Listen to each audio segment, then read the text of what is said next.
This is a production of Cornell University. Welcome. I am Aishan Hutchinson, the current director of the graduate writing program at Cornell. This event is happening on the traditional homelands of the Gayakono. The Gayakono are members of the Adusani Confederacy, an alliance of 6 sovereign nations with a historic and contemporary presence on this land. The Confederacy precedes the establishment of Cornell University, New York State, and the United States of America. We acknowledge the painful history of the Gayakono dispossession and honor the ongoing connection of Gayakono people, past and present, to these lands and waters. Following these brief housekeeping remarks, Victoria Chang will be introduced by Winnie-Mel Zong, a second-year poetry graduate student. But first, on the behalf of my colleagues in the creative writing program, I wish to extend my immense gratitude to our donors, Barbara and David Zalaznick, whose generosity and support make this reading series possible. Heartfelt thanks to my colleagues, Helena Vermontes, J. Robert Lennon, Emily Fridlon, Ernest Quinones, Nafisa Thompson-Spires, Volgina Mort, Joni Makowski, and Lyra Van Cleef-Stefanon. Special thanks to Amanda Lynn Bruckner, our MFA graduate coordinator, and Emily Parsons, the office manager for the Literacy in English department. Can't speak. Please take a moment to ensure that your devices are on silent or turned off. There will be 2 more readings in this series following this one, and you can find more information on our website and on the bookmarks and flyers available to pick up at the front of the auditorium, or there, I think. Now, please join me in giving a hand to Winnie-Bell, who will now introduce Victoria Chang. Winnie-Bell?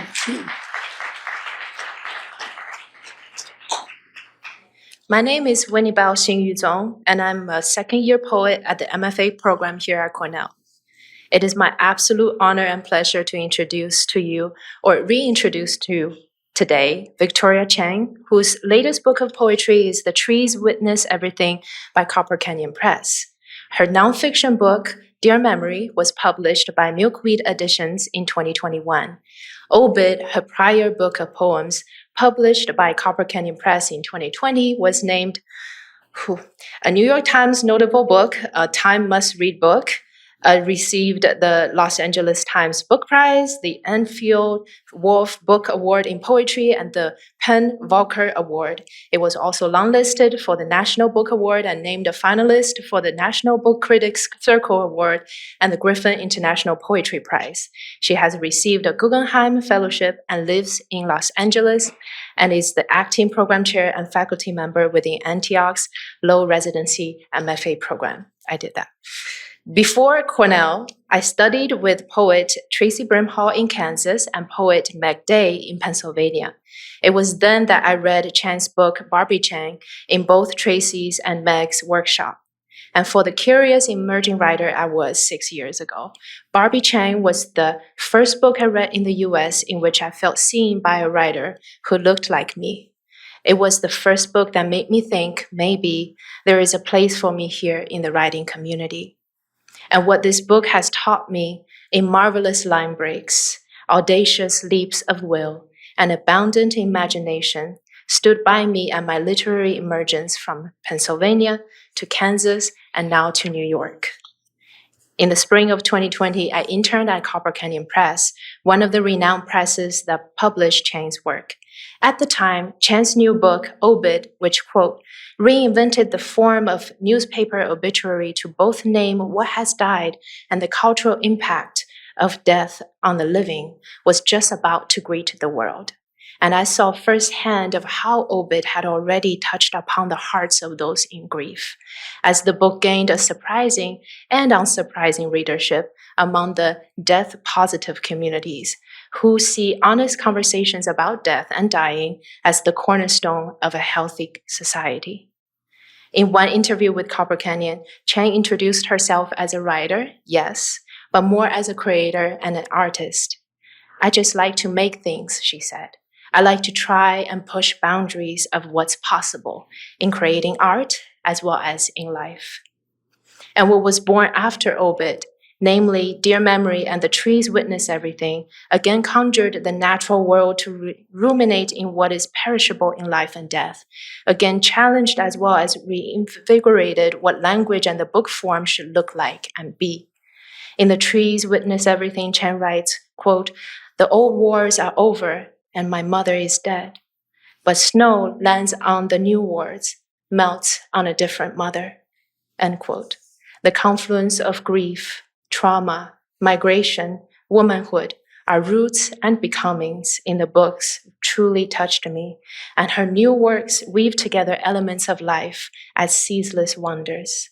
Time, mother, mother time, wartime mother, time to see, time to be seen, time to hide, the war in water, the we in water, how water remembers we and war, silence, the remnants of war, how we are water at war, how our memories are passed down by silence, mothers, our history, mothers, our time at war.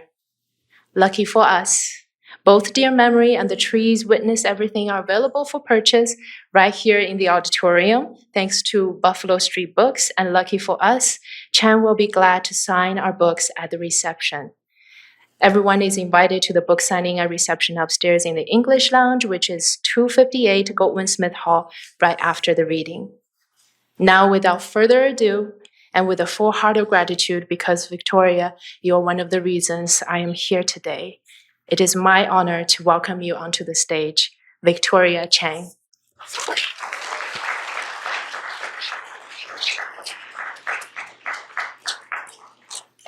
That was so nice and so heartwarming. I appreciate that so much. Thank you so much. Means a lot to me to hear those things. Stopwatch. I always joke that the stopwatch is so I don't do any bad things, meaning you're given a time to read, so you want to make sure you read within that time frame or roughly within that time frame, but you also don't want to read too long because your poor audience will be sad. Okay, so thanks so much for coming. Can everyone hear me okay? So I'll stand kind of over here so I don't echo too much. So I wanted to thank Aishin Hutchinson for inviting me, and Valgina Mort for hosting me, Winnabelle Zong for that beautiful introduction that meant a lot to me, Emily Louise Parsons for helping me in general, and also the creative writing department, all the donors, and all of you for coming today, because I'm sure you have lots of things that you also could be doing. So I appreciate you spending this time with me today. I'm going to do some reading and showing a little bit. These slides are from my Zoom days.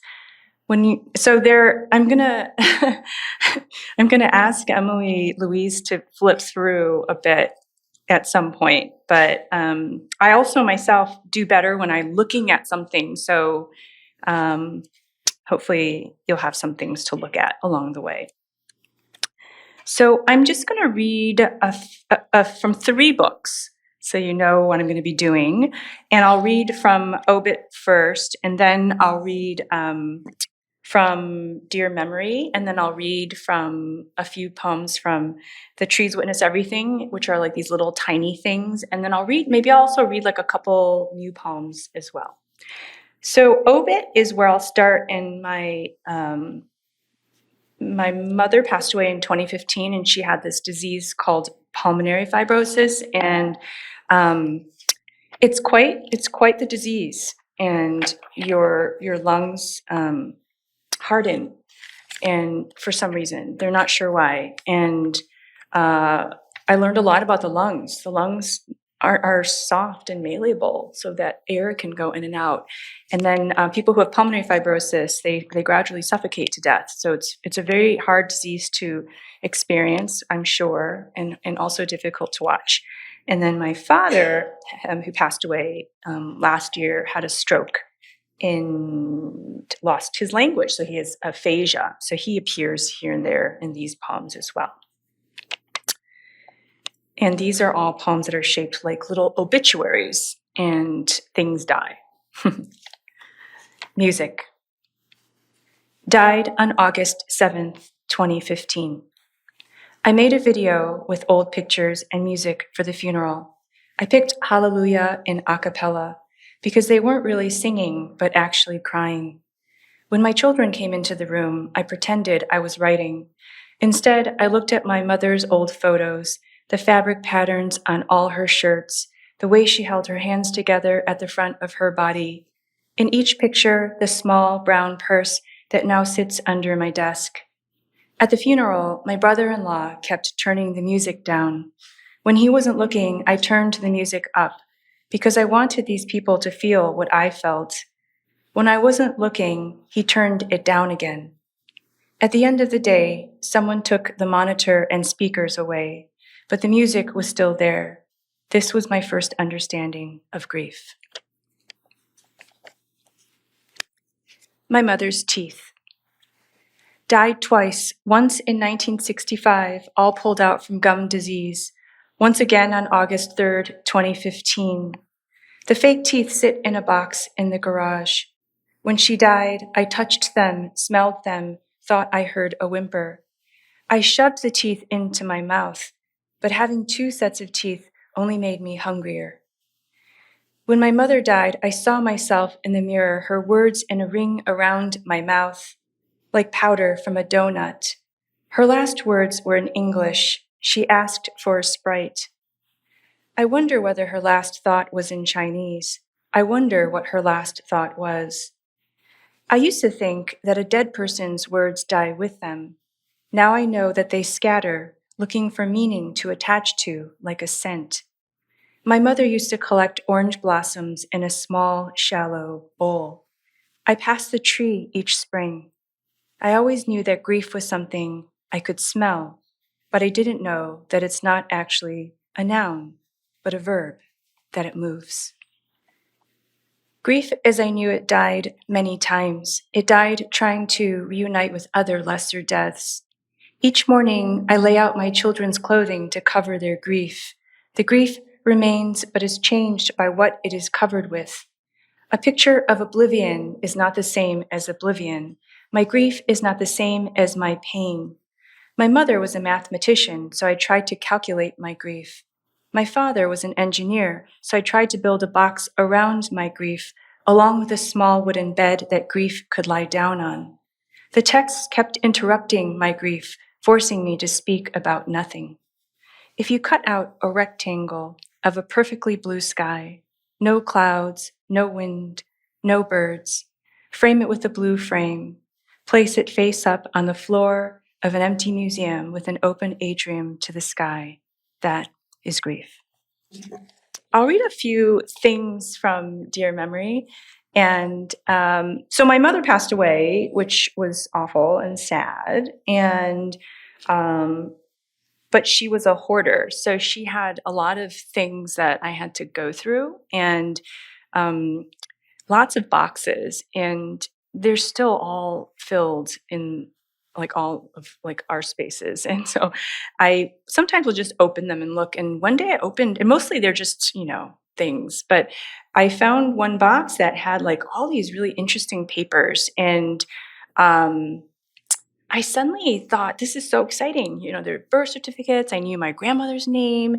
I knew what her name was, like when she was born, where she was born. But I felt that elation for just like a little bit. And suddenly I had all these questions, but it made me really sad because I had no one to ask them to. And so I started writing these letters. Well, I started with one letter, which is, I think, how writing happens. You just start with one thing. Oh yeah, that's perfect. You can stay there. Yeah, I'll read a letter from the first letter in this book that ended up being a whole book of letters to, everyone, daughters, teachers, a lot of initials, and my sister, stuff like that. So I'll start with Dear Mother. Dear Mother, I have so many questions. What city were you born in? What was your American birthday, your Chinese birthday? What did your mother do? What did your grandmother do? Who was your father, grandfather? It's too late now, but I would like to know. I would like to know why your mother followed Chiang Kai-shek, taking you and your 6 or 7 siblings across China to Taiwan. I would like to know what was said in the planning meeting. I would like to know who was in that meeting, where that meeting took place. I would like to know the people who were left behind. I would like to know if there are other people who look like me. I would like to know if you took a train, if you walked, if you had pockets in your dress, if you wore pants, if your hand was in a fist, if you held a small stone, if you thought the trees were black or green at night, if it was cold enough to see your breath, to sting your fingers. I would like to know who you spoke to along the way, if you had some preserved salty plums, which we both love, in your pocket. I would like to know if you carried a bag, if you had a book in your bag, where you got the food for the trip, why I never knew your mother, father, or your siblings. I would like to have known your father, to know what his voice sounded like, if it was brittle or pale, if it was blue or red, to know the sound he made when he swallowed food. I would like to know if your mother was afraid. During college, I spent several weeks with her in Taiwan. She bought me baozi, or buns, every morning, the bao that steamed in small plastic bags with no ties, and sweet doujiang, or tofu milk, always too hot for me to drink. She sat there and watched me eat, complained to me about your brother's wife, complained of being sick and how no one would help her. Do you know how long it took me to figure out how to call an ambulance? And then when they came, she refused to go. I still remember how the 2 men stared at me as if I could move a country. Listen, it's the wind. That's the same wind from your countries. Sometimes, if I listen closely at night, I can hear you drop a small bag at the door. I hear the sound of the bough touching the ground and the wind trying to open the bag. But when I open the door, there's nothing there. Just the same wind, thousands of years old. Happy birthday, wind. Happy birthday, mother. April 6, 1940. I know this now. All the nurses, doctors, and morticians asked me, so I memorized it. Your American birthday, April 6, 1940. I said again and again, as if I had known this my whole life. So I just, was writing some letters and things. And then I thought, well, maybe these photos, I'll start playing with these photos. And it was a very long process. And I ended up putting some photos in this book and doing some really neophyte-ish collaging. And I ended up deciding to write some poems that went on some of these photos. And then first I glued them on, and then I kind of left them sort of unattached. And anyway, I'll just read, I'll show you one. There it is. And it's just that this is the first one I wrote, so it's not anything special, but I just show you it's the first one because I think I look kind of cute there in my little white outfit. That's my sister in the blue, and that's my mother behind. And I love this sort of 1970s avocado green wallpaper and telephone. So here's the poem. It's just 3 lines. I hear the phone ringing, but I can't answer it. It is silence calling.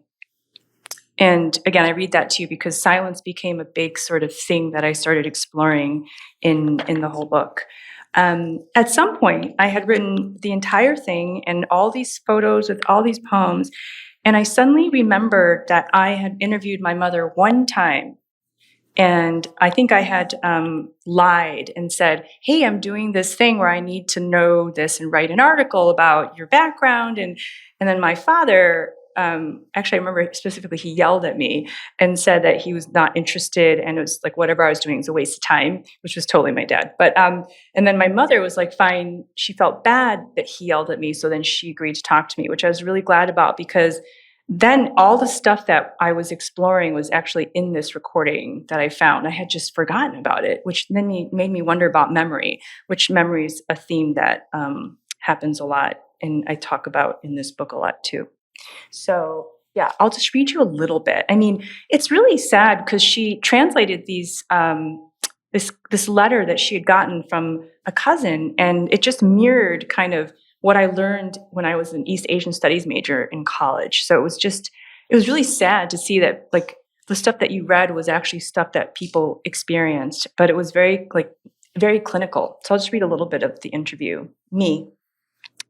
Have you heard from your relatives in China? Mother. I just found my cousin. She's 2 years younger than me. She just sent me a letter. She's had a very hard life. She has 3 daughters. And then mother translates the letter. 1950. Cousin and family moved to Hubei and had to learn new thoughts. 1950 to 59.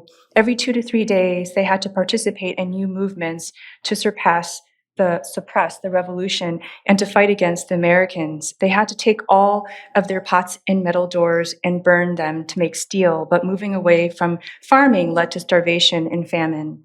1959 to 61, natural disasters caused people to starve to death. People had no meat, no food. We had to participate in more movements. We had food coupons to eat. It took 10 years. You get the idea. It was very sort of clinical. And then 66 to 71, it was the Red Guard period. So she just sort of translated all of this to me, and it was very moving to hear, because when people migrate, a lot of times they have to make these split-second decisions. And some people make one decision, which is half of her family, and then the other half of the family decided to stay. And the story of how they lived after them staying was really traumatic. And, no one really had any opportunities. And the father had a brain hemorrhage, and he died when he was 51, which is around the age that I am now. So I think a lot about those choices that people make in a second, and how it just changes your life in different ways. Yeah. So here's another one. And I just liked this photo because I'm positive that's my mother at the top, and then in the middle must be my great-grandmother, and then those must be a smattering of her siblings around, and I think there are a few missing. So yeah, the interesting thing about having a mother that went to 2 countries, China to Taiwan and Taiwan to here, there's so much trauma that I don't know the most basic information. I couldn't tell you how many brothers and sisters she had, for example. So I'll read this one. Once you had to stand behind your grandmother, who left a country, each of your feet lifted off the land onto the boat, like nightingales. I imagine the night sky, you below deck, light coming from 2 moons, but only half of your face lit up. You stood still as the moons rearranged themselves. During the switch, language was lost at sea. When language belongs to no one, a door opens. And then I wrote, letters to teachers, and I did some other collaging and, messed around a lot. It was actually a really hard thing for me to do, which is to go out of my comfort zone. Although I'm not sure what my comfort zone is now that I think about it. Language, maybe? But I did grow up doing a lot of visual art and things like that. I just, eventually just sort of thought I could only write with words. And as I got older, I thought, why do I only get to write with words? So I'm going to shift again, and I'll read a few short little poems. And after writing, so I think of these 3 books as kind of, someone once said to me, they said it's kind of like a trilogy. And I thought about that. I was like, that's kind of true. So this is kind of a book that I wrote maybe during the pandemic, and it was just kind of a way to get out of my own way. So if I felt like if I gave myself enough different constraints, then maybe I could be free inside of that space. I always quote two people. One is Terrence Hayes, who said form for him is like a bird flying inside a cage, which I think is an interesting image to think about. And then Robert Creeley, I think, said something like, strong feelings require strong containers. And those things make me think about why sometimes I put just a few things around myself, so I'm not if it's too open for me, I get overwhelmed. But this one, I wrote them all in little syllabic form, so I was counting syllables, so I was writing, which is a great way to kind of get out of your own way, because if I liked a word or a line and it had 9 or 10 and it was supposed to have 7, then I have to start all over. And so I never got attached to any of my writing, and that was a nice feeling to have. It's like, oh, these are just words. If I lost it, I lost it. It's not a big deal. And then I gave myself one more restriction, which is to use W.S. Merwin's poem titles as my own titles, because they're just kind of open, and I did it backwards. So I gave myself the title and then just started writing. So it was a really different process for me. Enough talking, Victoria Chang. Okay, I will start reading some poems. Okay, far along in the story. Once I sat in rain, opened my mouth to the sky. I yearned to be changed, but each drop was a small knife. At first I fainted, but when I woke up, all the ticking had gone and all the centuries were won. My choices no longer hurt. Losing a language. We were born with a large door on our backs. When will we know if it opens? Still morning. No mornings are still. The newly dead move the most. They force flowers to dilate. The string. Half of a tree is in my window, the same half I see each weekend, where addictions ebb and flow, where desire is a needle I shoot myself with. When the earth rotates, a person not tied down with longing falls off into space. Rain at night. To be the last drop of rain each night is sadness. It shuts the last door and jumps. The other thing, too, is, I don't know why I'm being so chatty right now, but probably because I'm very tired. But the other thing that's really fun about writing in syllabics is that it really made me be okay with not loving something. So if the line just, I couldn't quite get it to kind of work in the syllables, I kind of had to just let it go. It's good is good enough. And that for me was a good learning process. September. This March is made of winter and 85 days. The month is bloodshot. April should be the cruelest month, but they are all cruel in their inch by inch strike. I take March off, put September on like a shirt. The months fit better than days. The gods. The fact that leaves can't be put back on trees makes me think that you do not exist.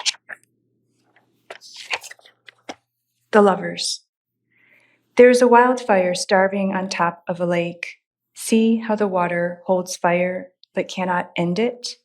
We insist on love when all we want is mercy. So I'll read one more poem from this book, and then I'll read a couple, I'll show you some more stuff, and I'll read a few new poems. I don't know, I'm asking you, you don't have a choice. So I went to Marfa, Texas, which is this really cool, who's been to Marfa, Texas? Yeah, 2. Awesome. The rest of you should go to Marfa, Texas. It's a tiny little town in Texas, and there's a lot of interesting artwork there. So the artist Donald Judd sort of like decided to build, a lot of his work there. And there's the Chinati Foundation, which has some art, and it's just really an interesting open landscape. And so I was looking at a lot of rectangular art. So I wrote a few poems that look like rectangles. And these started out, so this is an interesting thing where poems can start anywhere and then you can change them. So I wasn't writing yet, I was supposed to be there writing. So a friend of mine wrote me letter poems, and said, please write letters back to me as poems. And I'm really good at following orders, so I did that. But when I finished, I realized they were poems. And then I took the epistolary, which is letter form, off the top, and I just left that away, and these are just different kinds of poems. So that was kind of a fun thing too, is you can lose the frame. You don't have to keep the frame. Today I tried to open the river, but when I pulled, the whole river disappeared. I used to think that language came from the body. Now I know it is in that group of mountains across the field beyond the fence. Yesterday I saw a red-tailed hawk. When I went near it, it took the wind with it. I was left without air, but I could still breathe. I realized everything around me I could do without. I could hear the mountains, but nothing else. I saw a car start up, but I heard nothing. A gray-haired woman said, "Hello," to me, but I heard nothing. I stood and watched the hawk. It never looked at me, but knew I was there. Neither of us moved. Finally, it flew to the top of an electric pole. I realized the pole is all the years of my life, the mountains, applause, the hawk, what I have been trying to tell myself. So they're mostly about nothing. Okay, so maybe I will move to new things. I'll just read a few new things, and then we'll move to something else. I think I'm supposed to do Q&A, right? So think of some questions. If now, I have a new manuscript that I've been working on that's done, but it is. It was started from the MoMA in New York asking me, hey, can you write a poem on anything in our whole collection? So that was, again, too much for me. And I looked and I looked and I wrote notes down, and there's just too many things there. So I thought about who I really liked as an artist. And I thought, oh, I like Agnes Martin. And does anyone know Agnes's work? Who knows Agnes's work at all? Yeah, a few of you. Grids, stripes, like lines, but mostly grids. And so I wrote a poem, and then like I did another one, and another. Suddenly I had like 75 poems. So here are a few. And this is one, this is Untitled number 9, 1995. And I just brought it for you to look at here. A lot of why these are cool is the scale. So a lot of times they're like 10 by 10, which is huge. And I'll read this one. Untitled number 9, 1995. Agnes only had 9 years to live. The angels must have begun to hover around her canvas like monkeys. The canvas has 9 white, thin strips between the red and blue ones. I've spent my life thinking about the blue ones, thinking they were the future. But the future was red all along. I sense something is ending, but I'm not sure what. Maybe it's the future. This morning, I looked at a large spider web above my car. When I returned 10 minutes later, the weaver was gone, the web dismantled, but my hands were still open. Maybe a life doesn't matter so much as the feeling it leaves behind, whether anyone receives the feeling or not. Maybe our goal is to spend all the light, since none of us asked to be born. It's not on here. I'll read that one in a second. This one's called Homage to Life, 2003. This black trapezoid isn't named death or murder or what a lover promises in the dark. Agnes named it Homage to Life. Near the end of her life, Agnes lived in an assisted living facility. Everything violent in the world can be made beautiful with language. Someone passes, departs, or succumbs. This is called advertising. The grids are finally gone. Even while at the facility, Agnes drove to her art studio each day to work. I think about the people who bathed her, who cut up her food into trapezoids. I wonder when she stopped painting and if she knew. I have a feeling the shape of her last breath was no longer a rectangle. I have a feeling her last word was in the shape of sovereignty. Every poem is trying to be the last free words on earth. Starlight, 1962.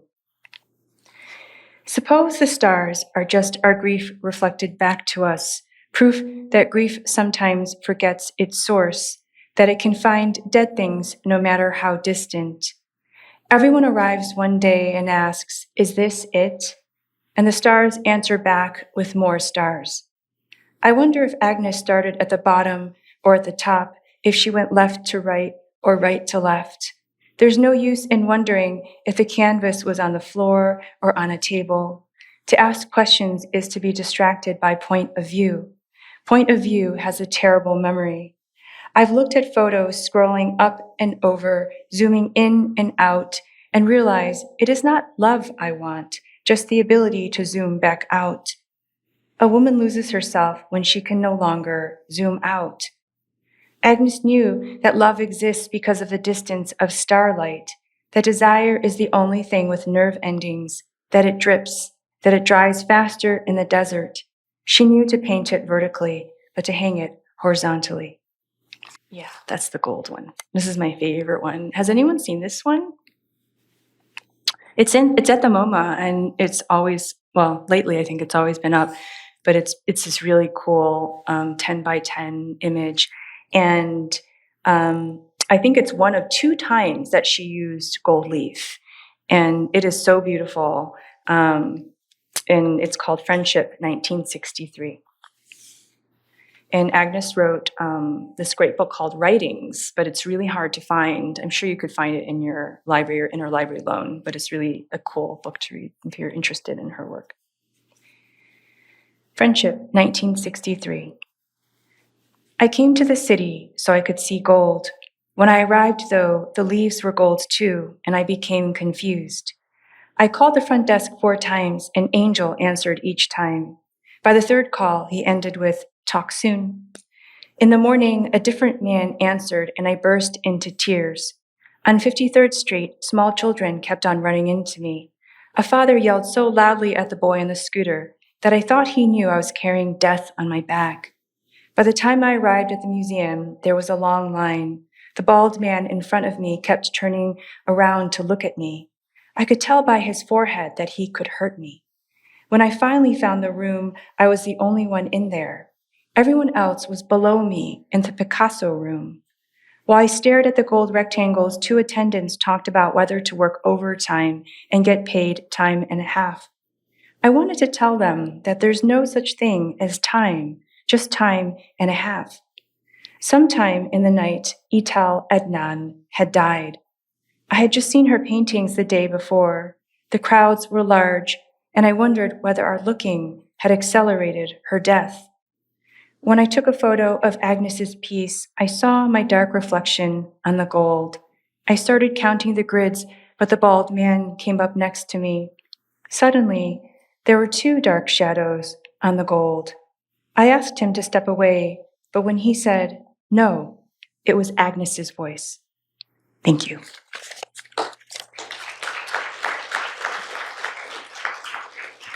So, who has a question? I'm happy to stand here in an awkward silence. In all the time you spent thinking about death and the deaths of others, have you ever sort of felt a preemptive grief about your own death or wondered how that would be? Yeah, it's a great question. I actually wrote some kind of line in a poem that I'm working on now, and can't remember the exact line, but I kind of call myself out on that because a lot of my own grieving is, I write something about maybe all this grieving is a desire to be commemorated or something like that. And I don't mean like commemoration in terms of like medals or anything. It's like a commemoration for your own mortality, your own, which is essentially the flip side of that is your own life. And, I think when your parents die, hopefully one at a time and not together, but one at a time, it's like it's almost like you're waiting in line.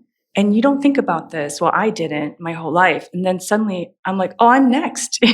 It's truly astounding to work yourself into that and realize that actually life is quite generous. It doesn't, for some of us, life is quite generous. Like you outlive your parents, not for everyone, obviously, but it's a slow learning.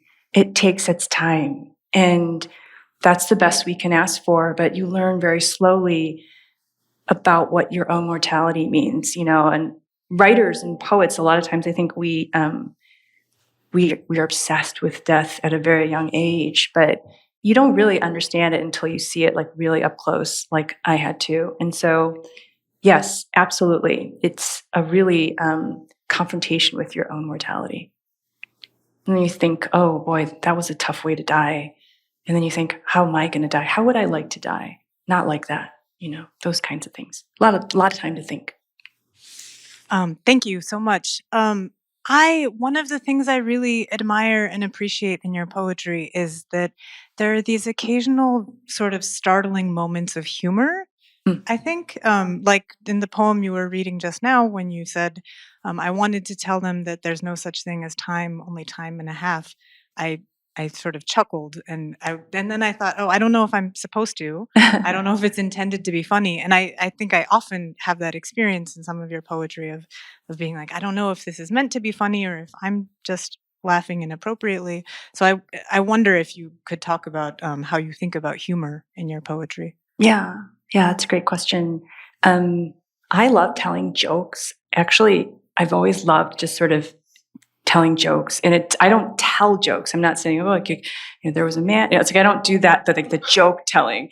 But I'm constantly like telling jokes, like in real life, and it's actually such a problem because, like, I just see the joke, and I can't let it go. I just want to go in there and tell the joke, and then everyone starts laughing. But like, it's not a good way to be all the time, because I think that it's good not to just hold back, and it's good to let the seriousness kind of let it just be. But I'm just like, I want to tell it, and I don't know what kind of addiction that is, but it's definitely some sort of addiction. Maybe it's addiction to my own cleverness, but I love humor.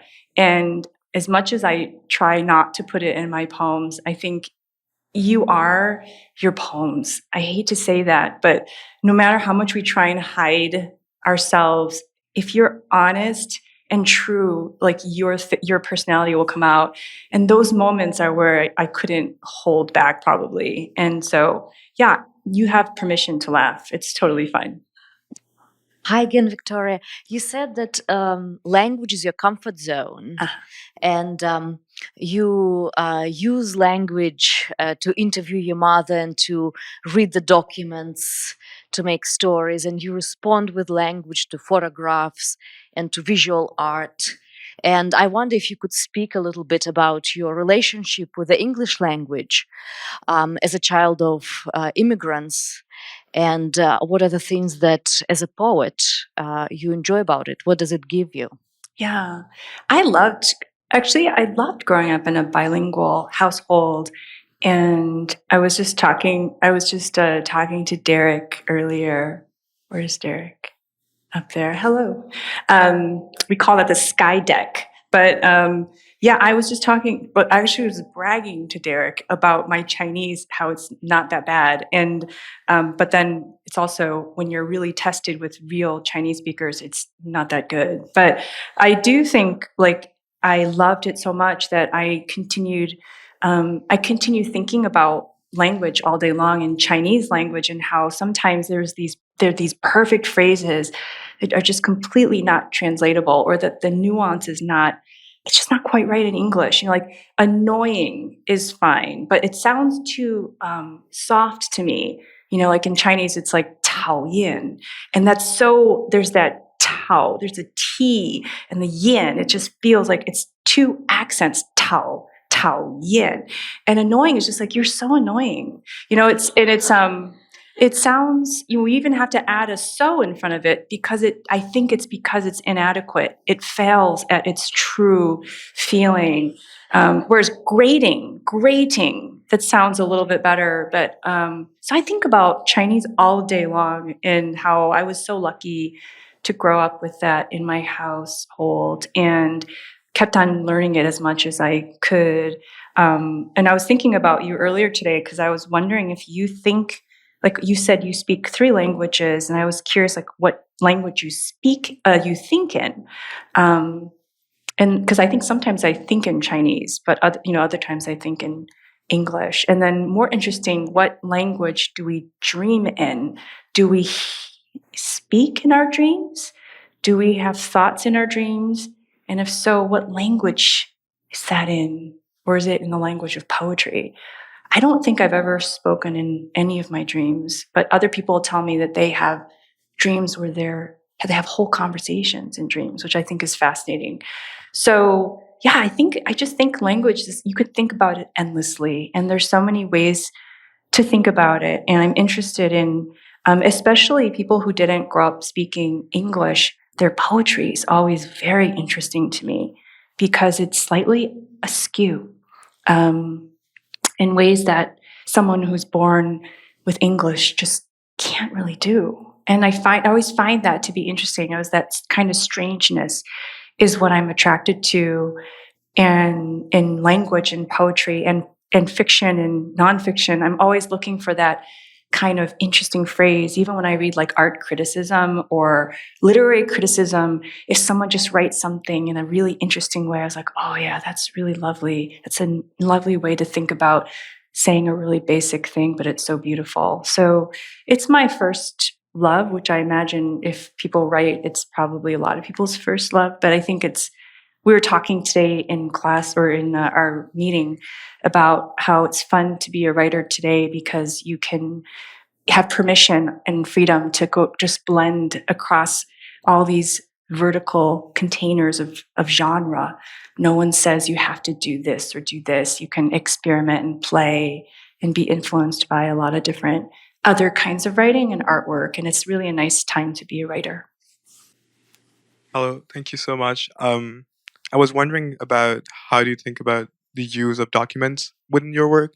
Because, like Dear Memory, you showed some of the photo poems, but also in certain moments you just have, like a marriage license or a birth certificate. And when I read it, like that always struck me. So yeah, I was just wondering if you could elaborate something.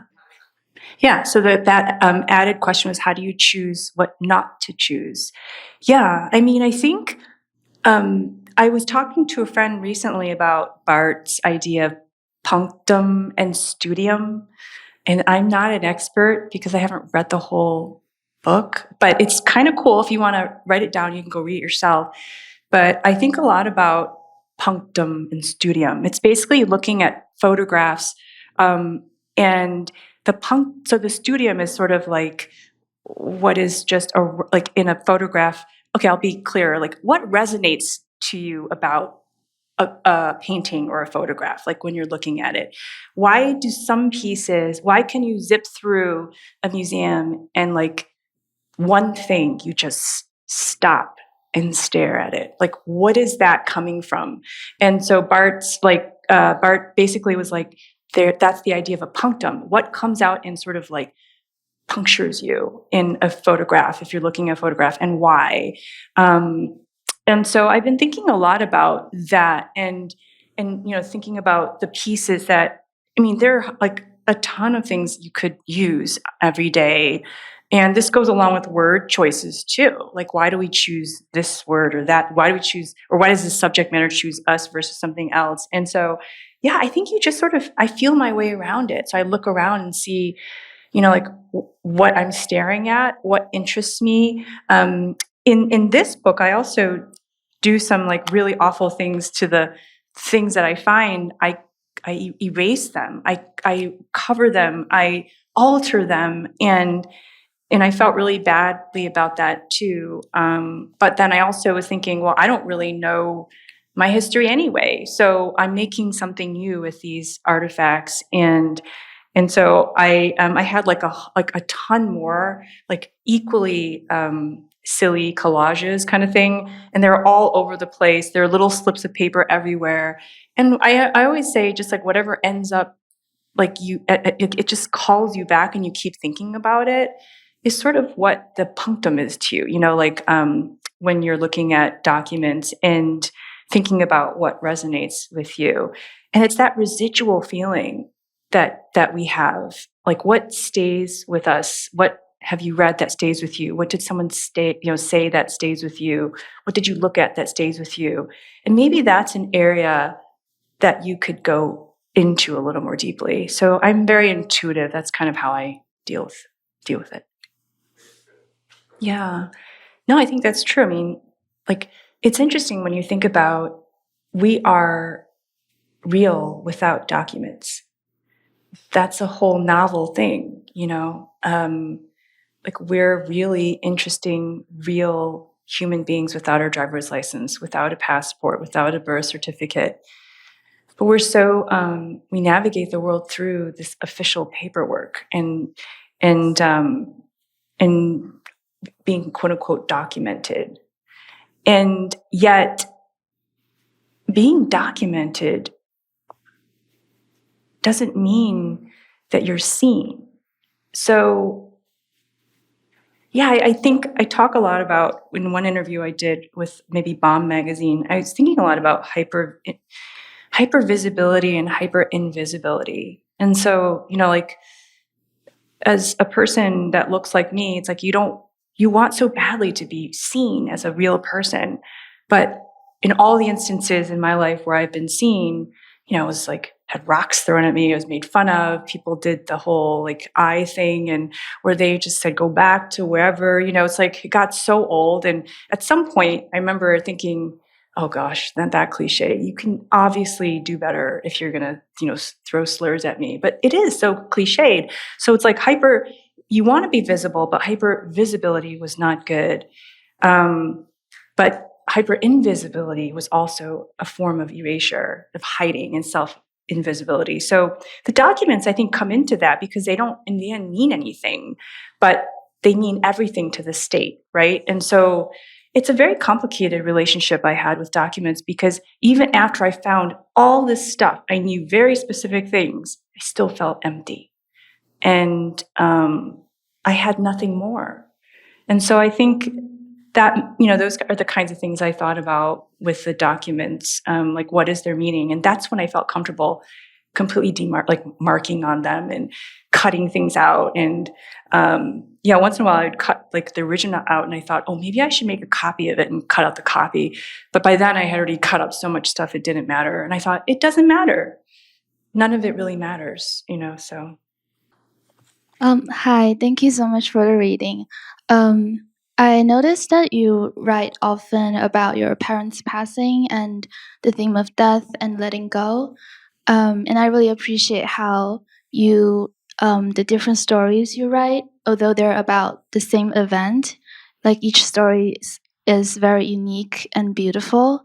So I was wondering if you have any advice for someone who's also trying to explore the different ways of writing about the same event. Because personally, for some reason, I thought that each event can only be written once, because I also feel the urge to use similar symbols or use similar writing style from the last story I wrote. Maybe it's because I'm not an English major, but yeah, so if you can have any advice about it.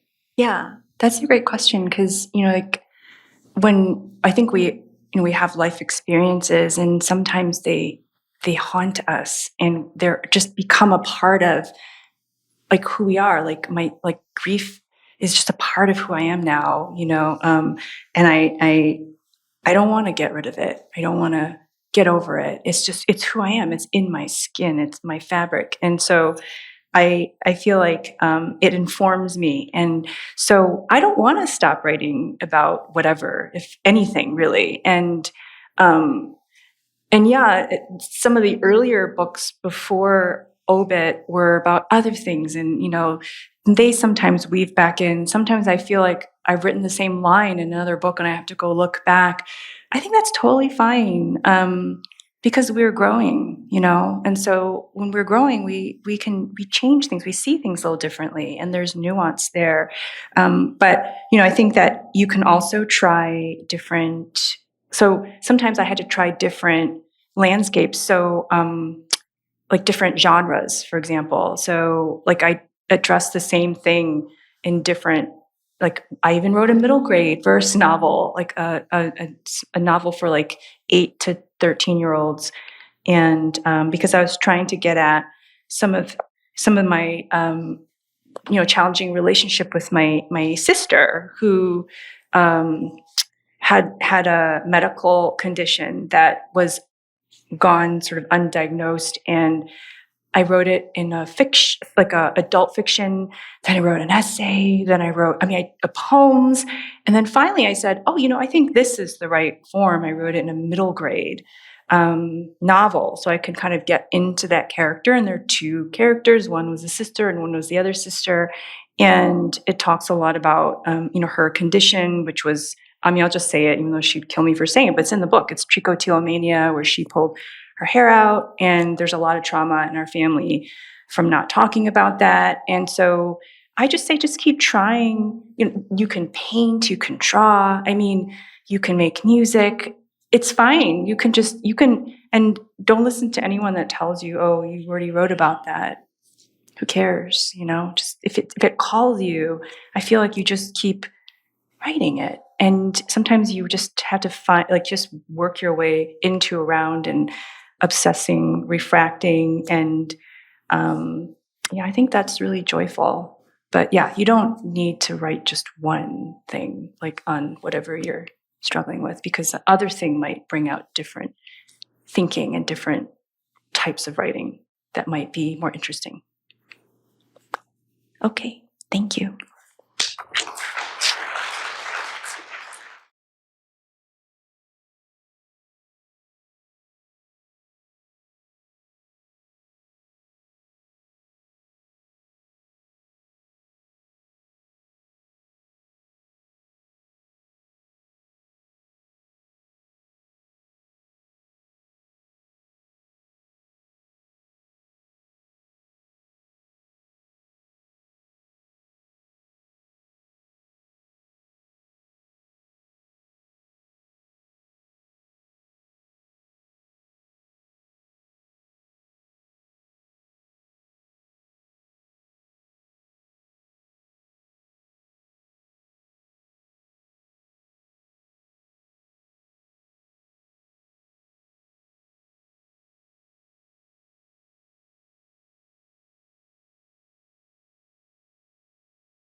This has been a production of Cornell University, on the web at cornell.edu.